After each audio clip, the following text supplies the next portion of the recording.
Hello and welcome to my very first audiobook. If you're listening to this, please don't expect anything professional, because that's not what you're going to get. This is free. This can be used by anyone for any purpose, I think. Yeah. I'm doing this because I want to read this book myself. The book being Man and Technics by Oswald Spengler. And I'm not really the type to just sit down and read for myself without doing anything while doing it. I very much like to listen to audiobooks, and the only audiobook of this book that I have found on the internet is one with a robot voice. And I've listened to that, and it sounds pretty bad. Like, I feel like I've lost a lot of... Well, I didn't get a lot of what was said in the book just because it sounded very unnatural. So I'm going to try to do a better job. And yeah, hopefully you will enjoy that. Right, okay. I'm sorry. For my future audiobooks, I hope that the introductions won't be anywhere near as bad.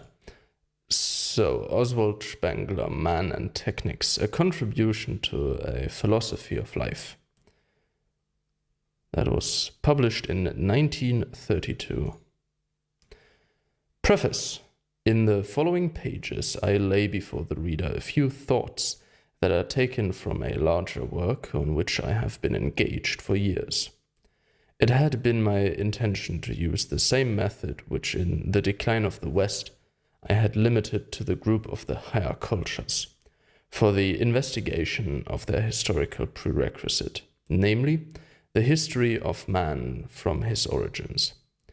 But experience with the earlier work showed that the majority of readers are not in a position to maintain a general view over the mass of ideas as a whole, and so lose themselves in the detail of this or that domain which is familiar to them, seeing the rest either obliquely or not at all. In consequence, they obtain an incorrect picture, both of what I have written and of the subject matter about which I wrote. Now as then, it is my conviction that the destiny of man can only be understood by dealing with all the provinces of his activity, simultaneously and comparatively, and avoiding the mistake of trying to elucidate some problem, say, of his politics or his religion or his art, solely in terms of particular sides of his being, in the belief that, this done, there is no more to be said. Nevertheless, in this book I venture to put forward some of the questions. They are few among many, but they are interconnected, and for that reason may serve, for the time being, to help the reader to a provisional glimpse of the great secret of man's destiny. Okay, I don't think I'll go through the contents. You can just pause and look at it yourself. I got the book, the PDF, from archive.org, so if people want, I can put the link in the description.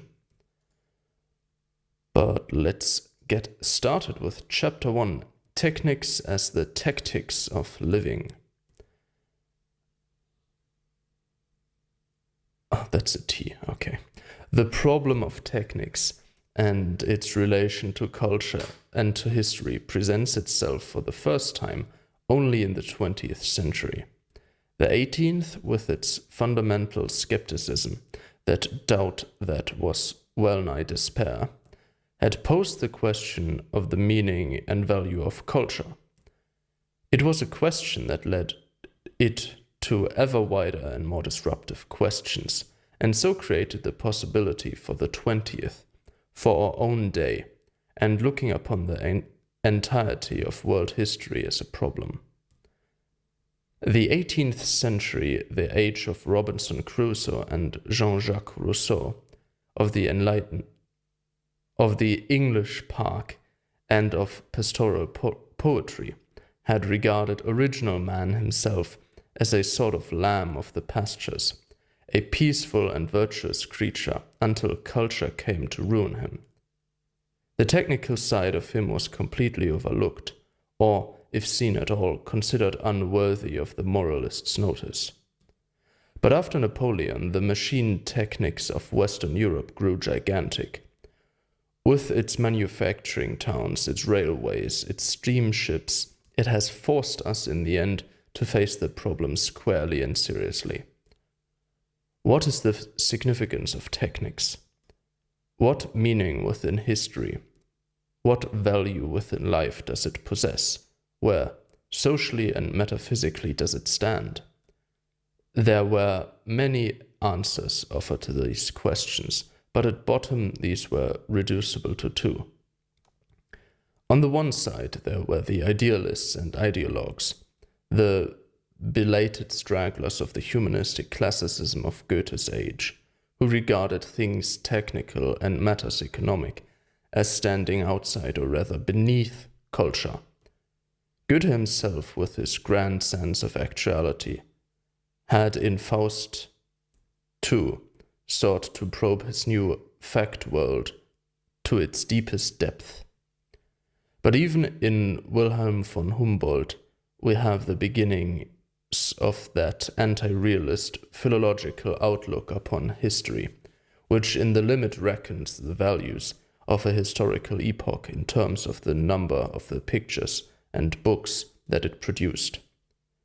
A ruler was regarded as a significant figure only insofar as he passed muster as a patron of learning and the arts. What he was in other respects did not count.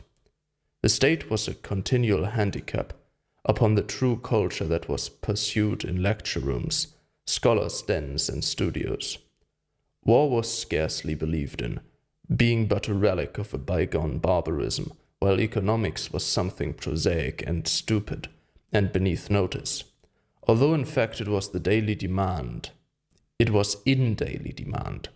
To mention a great merchant or a great engineer in the same breath with poets and thinkers was almost an act of lèse-majesté to true culture. I'm sorry if some of these non-English words I might pronounce them wrongly, so please excuse that. Consider, for instance, Jacob Burckhardt's weltgeschichtliche Betrachtungen. The outlook is typical of that of most professors of philosophy, and not a few historians for that matter. Just as it is the outlook of those literates and aesthetes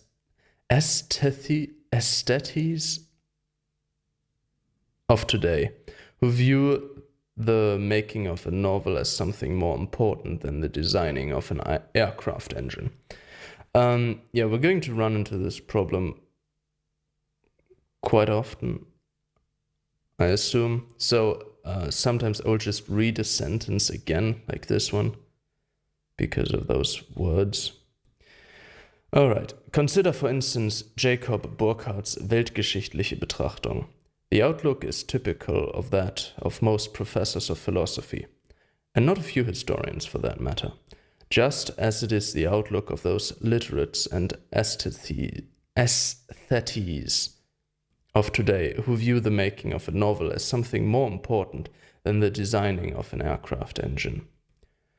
On the other side, there was materialism, in its essence an English product, which was the fashion among the half-educated during the latter half of the 19th century, and the philosophy of liberal journalism and radical mass meetings of Marxists and social ethical writers who looked upon themselves as thinkers and seers.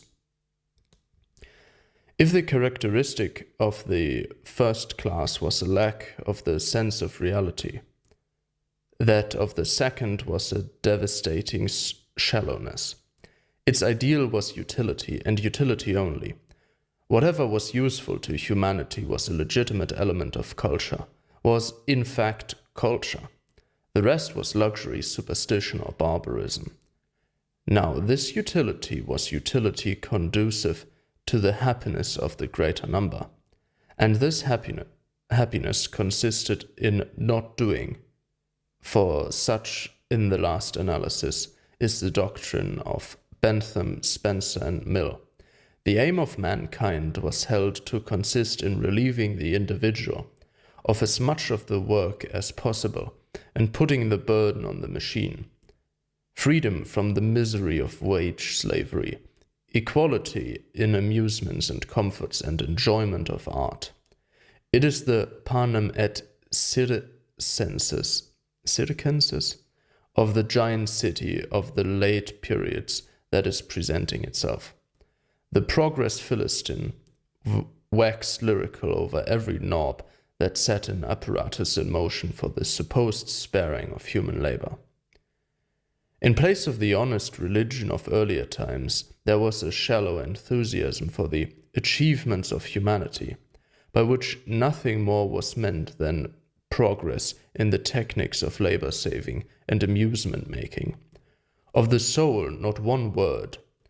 Now, such ideals are not at all to the taste of the great discoverers themselves, with few exceptions. Not even to that of the finished connoisseurs of techniques. It is that of the spectators round them, who, themselves incapable of discovering anything, or anyhow of understanding it if they did, sense that there is something to their own advantage in the wind.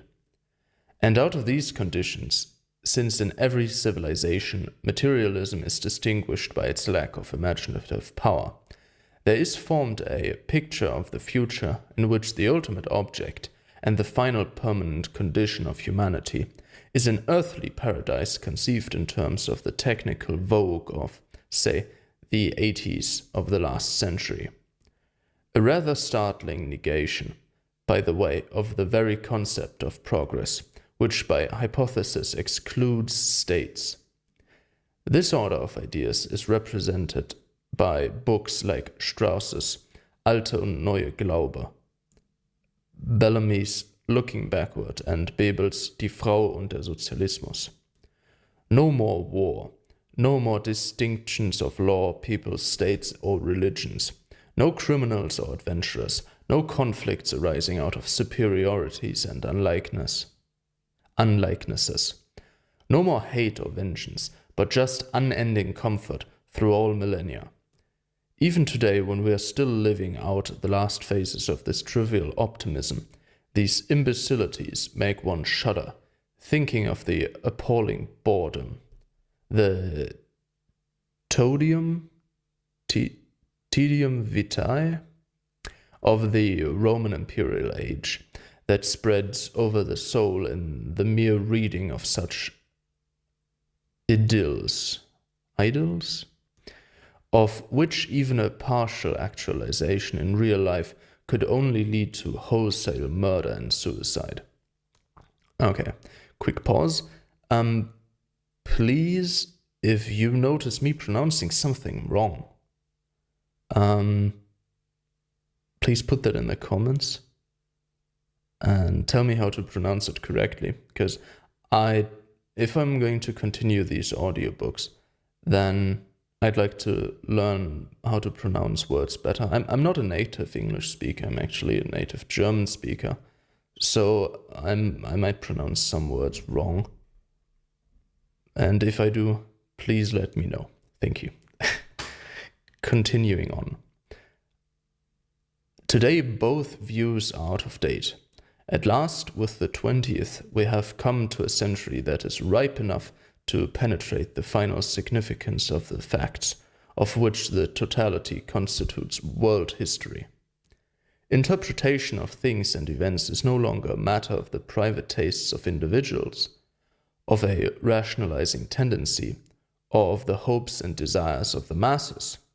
The place of "it shall be so" and "it ought to be so" is taken by the inexorable "it is so" and "it will be so." A proud skepsis displaces the sentimentalities of the last century. We have learned that history is something that takes no notice whatever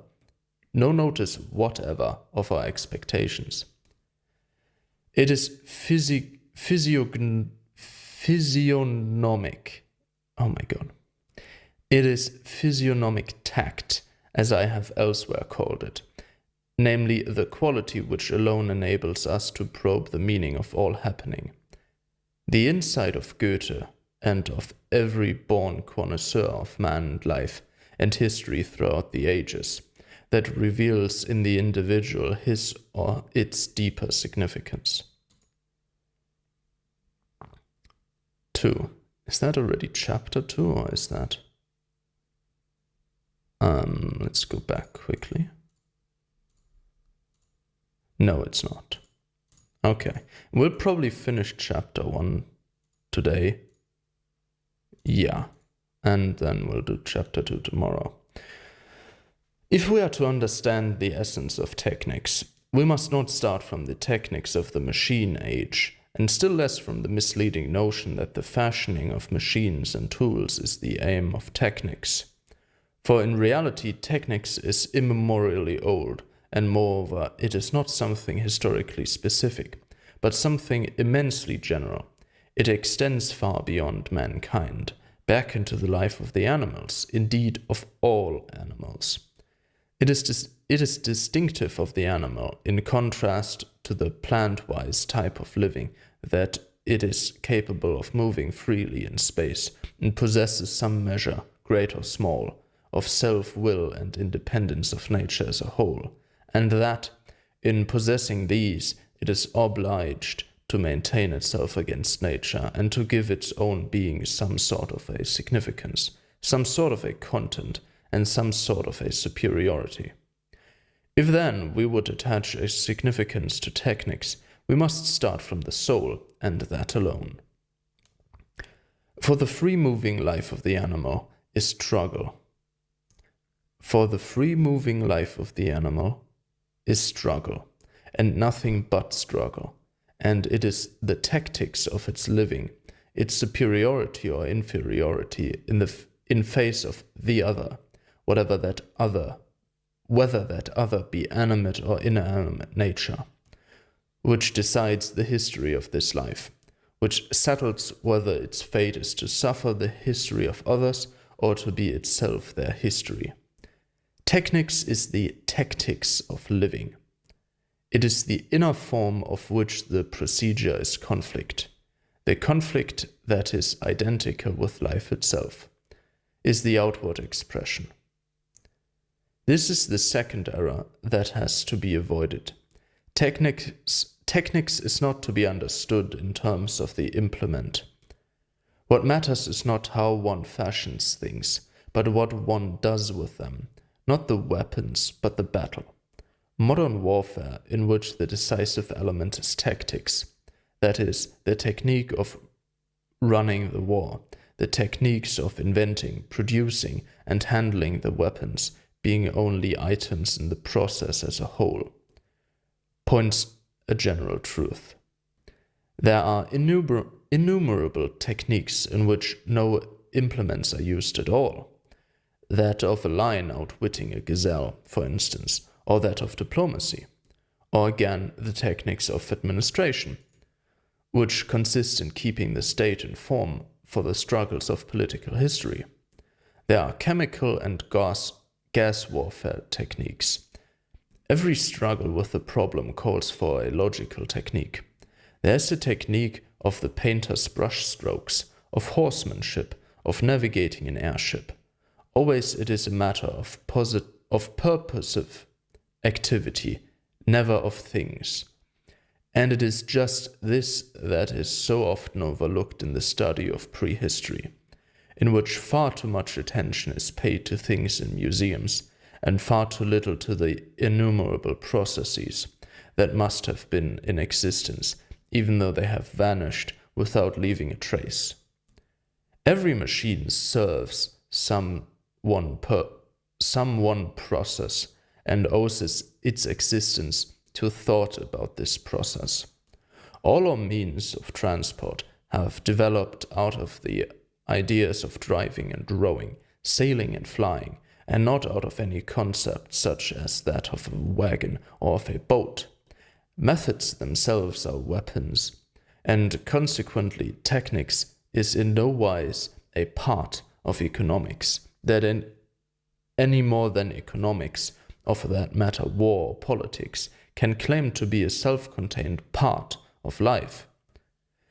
They are all just sides of one active, fighting, and charged life. Nevertheless, a path does lead from the primeval warring of extinct beasts to the processes of modern well, that looks like error in the PDF.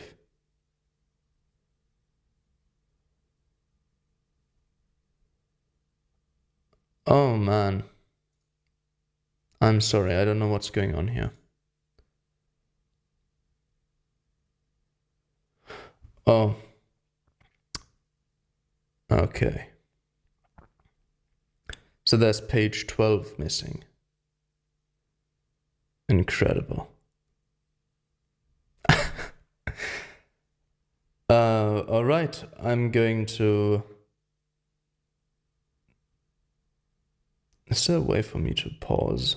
I'm very sorry. Well, this is the first audiobook, I mean. If one cares enough, you can just edit it all together. I will quickly see if there is such a thing as pause or something. Can I pause the... No.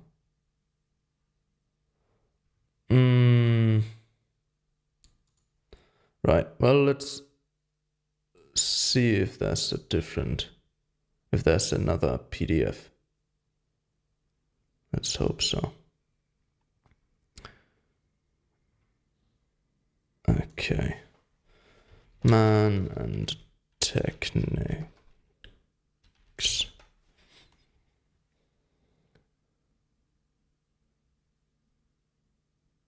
No, that's the one I already had.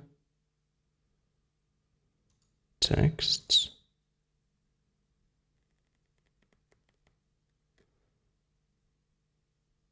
No. Doesn't look like there is. Wow. Let's turn this off quickly, then I'll Google it. That is...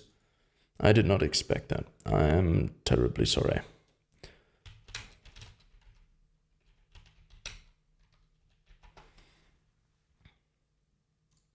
Okay, here I got one.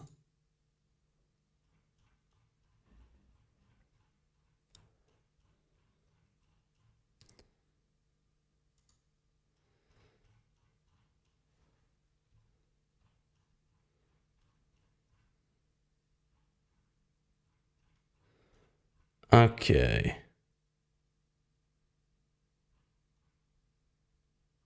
Right, where did we leave off? I think I found it. A process of modern. Where is that? Ah, there we go. Okay.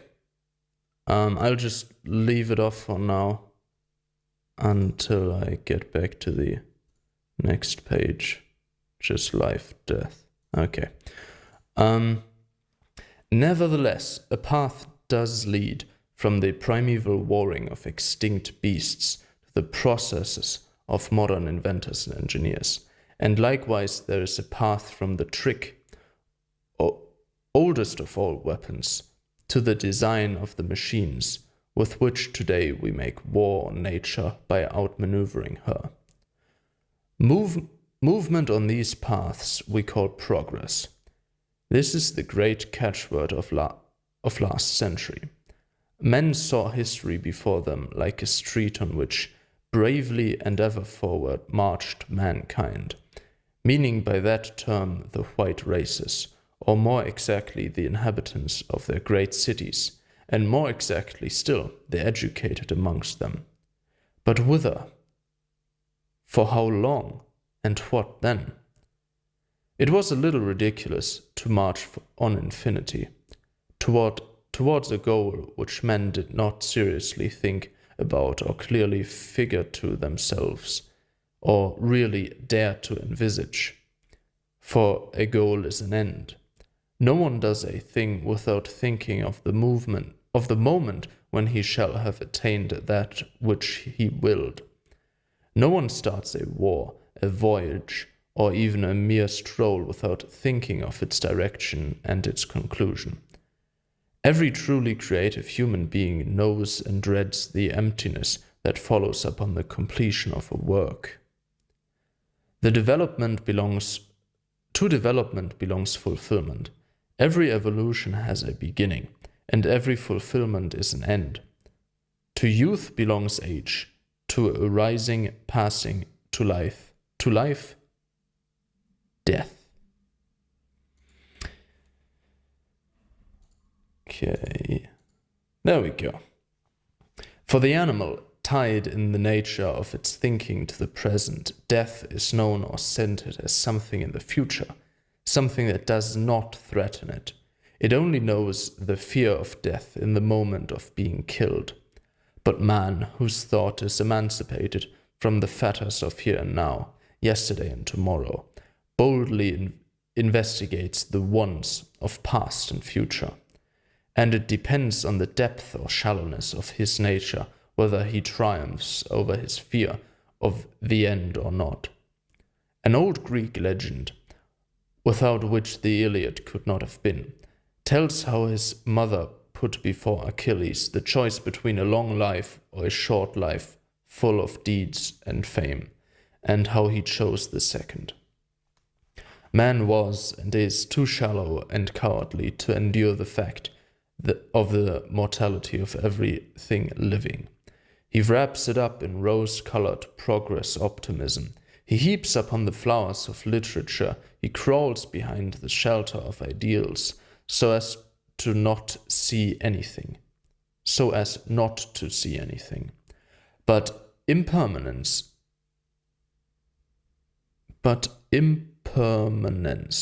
the birth and the passing, is the form of all that is actual. From the stars, whose destiny is for us incalculable, right down to the ephemeral concurses on our planet. Let's read that again. But impermanence, the birth and the passing, is the form of all that is actual. From the stars, whose destiny is for us incalculable, right down to the ephemeral concourses on our planet. The life of the individual, whether this be animal or plant or man, is as perishable as that of peoples of cultures. Every creation is foredoomed to decay, every thought, every discovery, every deed to oblivion. There, here, there, and everywhere, we are sensible of grandly fated courses of history that have vanished.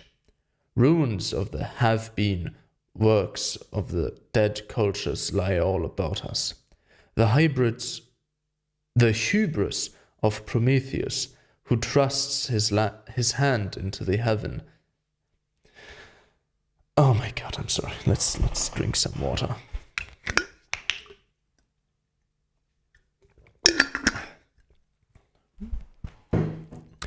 The hubris of Prometheus, who thrust his hand into the heavens in order to make the divine power subject to man, carries with it his fall. What, then, becomes of the chatter about undying achievements? World history bears a very different face from that of which even our age permits itself to dream. The history of man, in comparison with that of the plant and animal worlds on this planet, not to mention the lifetimes prevailing in the star world, is brief indeed. It is a steep ascent and fall, covering a few millennia, a period negligible in the history of the earth, but for us who are born with it, full of tragic grandeur and force, we human beings of the 20th century go downhill seeing. Our eye for history, our faculty of writing history, is a revealing sign that our path lies downward. At the peaks of the high cultures, just as they are passing over into civilizations, this gift of penetrating recognition comes to them for a moment, and only for a moment. Intrinsically, it is a matter of no importance what the destiny among the swarms of the eternal stars of this small planet that pursues its course somewhere in infinite space for a little time. Still less important what moves for a couple of instants upon its surface. Let's read that again. Intrinsically, it is a matter of no importance what is the destiny amongst the swarms of the eternal stars of this small planet that pursues its course somewhere in infinite space for a little time. Still less important what moves for a couple of instants upon its surface. But each and every one of us, intrinsically a null, is for an unnamably brief moment, a lifetime cast into a whirling universe. And for us, therefore, this world in little, this world history, is something of supreme importance. And what is more, the destiny of each of these individuals consists in his being, by birth not merely brought to this world history, but brought into a particular century, a particular country, a particular people, a particular religion, a particular class. It is not within our power to choose whether he would like to be sons of an Egyptian peasant of 3000 BC, of a Persian king, or of a present-day tramp. This destiny is something to which we have to adapt ourselves. It dooms us to certain situations, views, and actions. There are no men in themselves, such as the philosophers talk about, but only men of a time, of a locality, of a race, of a personal caste, who contend in battle with the given world and win through or fail, while the universe around them moves slowly on with a godlike unconcern. This battle is life. Life indeed, in the Nietzschean sense, a grim, pitiless, no-quarter battle of the will to power. And that was the introduction and chapter 1. My throat is already getting, is it hoarse? I don't even know the word. We'll leave it here, and tomorrow, or maybe later today, I'll do chapter 2. We'll see about that. But thanks for listening. Thank you very much. And please leave constructive criticism in the comments. Maybe some... should I keep the texts on the screen so you can read along with me? Or should I just put a picture there? Because I need something to upload it to YouTube. So I thought the text to read along would be a good idea, but maybe. Right, okay. Bye-bye.